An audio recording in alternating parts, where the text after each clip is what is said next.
Realme 10 Pro dan Realme 10 Pro Plus membuka lembaran baru bagi Realme dalam mengarungi tahun 2022. Dua HP tersebut disiapkan untuk bertarung di kelas menengah dan kelas menengah atas yang memang jadi perhatian Realme. Dalam video ini kami akan membahas alasan kenapa kalian harus membeli Realme 10 Pro Plus, yang disebut Realme sebagai HP flagship di kelas menengah. Bukan tanpa alasan Realme berani memberi istilah tersebut terhadap suksesor Realme 9 Pro Plus ini. Pasalnya ada satu komponen yang kualitasnya jempolan. Di kelas harga 3,7 sampai 5 jutaan tak banyak produsen yang punya HP dengan konfigurasi AMOLED Curves seperti Realme 10 Pro Plus. Oleh sebab itu sektor layar merupakan salah satu poin menarik dari HP ini. Namun dalam video ini kalian akan kami ajak membabarkan apa saja sesuatu yang membuat HP ini menonjol.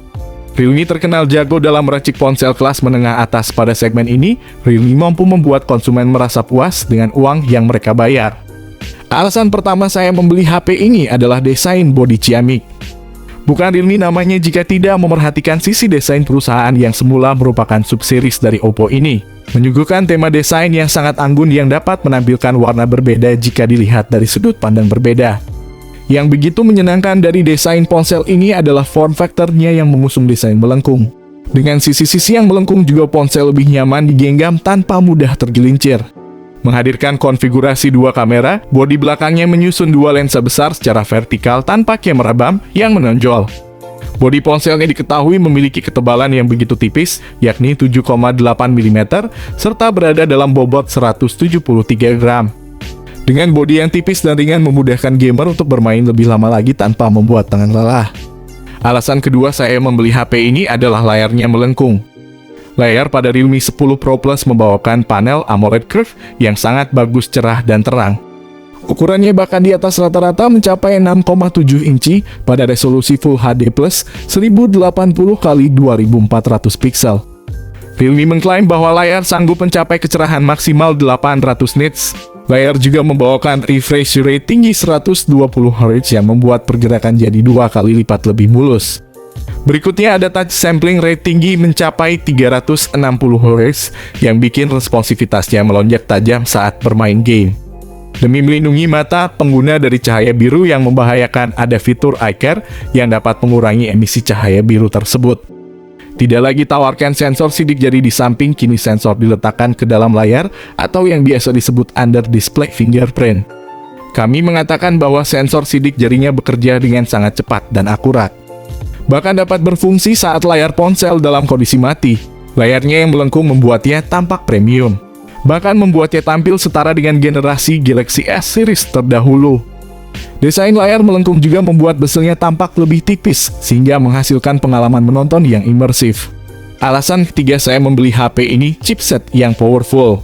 Realme 10 Pro Plus hadir dengan chipset yang terbilang powerful di kelasnya, yakni MediaTek Dimensity 1080.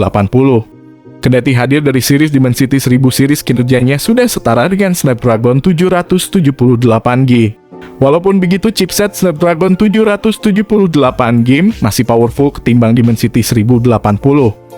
Untuk gaming, Free Fire ponsel ini mampu melibasnya dengan rata kanan.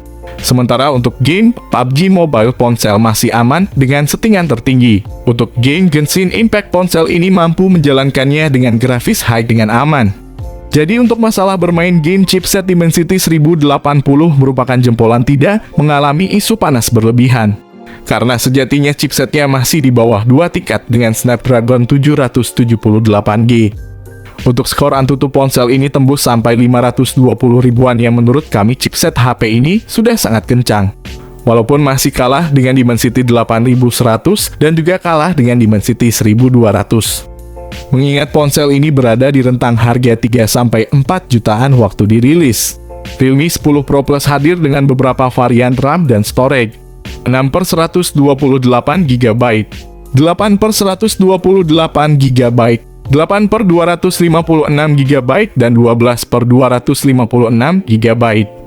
Jenis RAM yang digunakan adalah LPDDR4X, sedangkan memori internalnya berada pada standar UFS 2.2.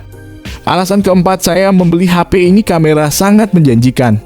Bukan cuma jago mengangkat game berat ataupun bertahan lama seharian penuh. Realme 10 Pro Plus dijamin sungguh layak untuk menunjang segala kebutuhan fotografi. Sama seperti pendahulunya, Realme 10 Pro Plus juga hadir dengan konfigurasi triple camera di punggung. Secara lengkap, Realme 10 Pro Plus ini menghadirkan kamera utama Samsung ISOCELL HM6 dengan resolusi 108 megapiksel. Sebagai kamera keduanya hadirlah sensor ultrawide 8 megapiksel dan lensa makro 2 megapiksel. Kendati punya resolusi kamera utama lebih besar dari pendahulunya, nyatanya varian ini tidak mempunyai fitur OIS dan resolusi video hingga 4K di 30 fps. Untuk kamera selfie-nya ponsel Realme 10 Pro Plus hanya dibekali 16 megapiksel dengan sensor Samsung OmniVision saja. Berikut ini adalah hasil jepretan foto dari Realme 10 Pro Plus yang bisa kalian lihat sendiri hasilnya.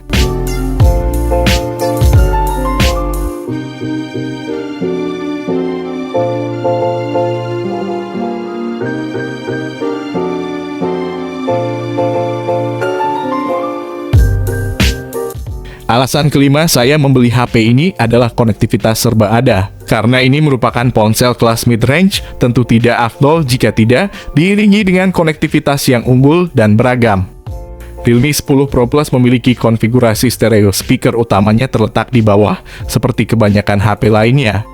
Sedangkan untuk speaker kedua, terletak di sisi atas yang sekaligus digunakan sebagai earpiece. Ponsel juga didukung dengan fitur Dolby Atmos untuk menyesuaikan profil suara berdasarkan aktivitas yang dilakukan. Ini guna memberikan kenyamanan audio optimal, baik saat menonton film, mendengarkan musik, ataupun ketika bermain game. Sayangnya HP ini tidak dihadirkan dengan 3,5 mm audio jack port, sehingga kalian perlu pakai adapter untuk menghubungkan earphone, serta tidak mempunyai slot micro SD. Belum lagi ponsel ini juga turut hadir dengan NFC, sehingga dapat mengecek saldo e-tol atau e-money dengan hanya menempelkan kartu pada bodi belakang HP. Yang mencengangkan lagi, sensor pemindai sidik jari sudah terbenam di dalam layar. Kami sendiri cukup senang melihat ponsel ini sudah menanamkan fingerprint in display.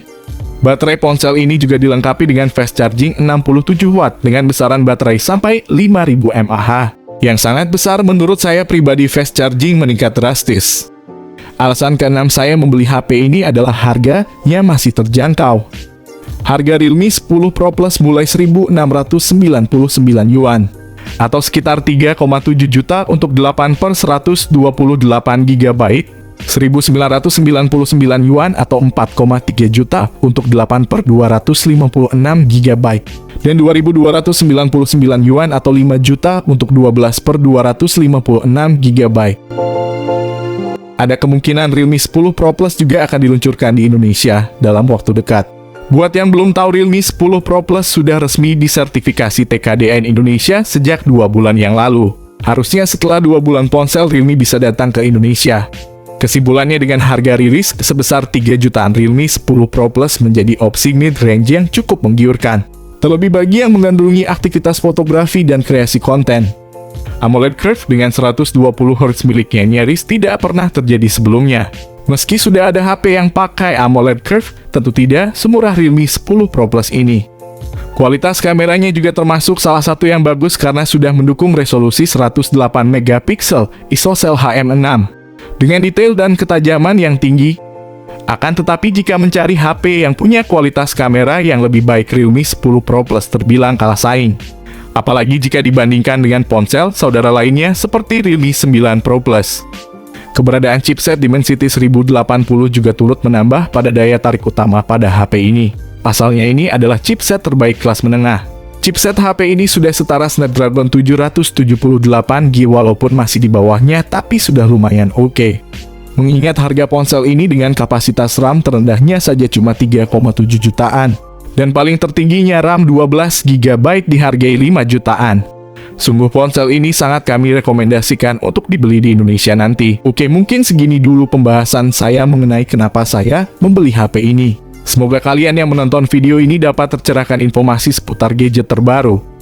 Di sini kami pamit, sampai berjumpa kembali di konten selanjutnya.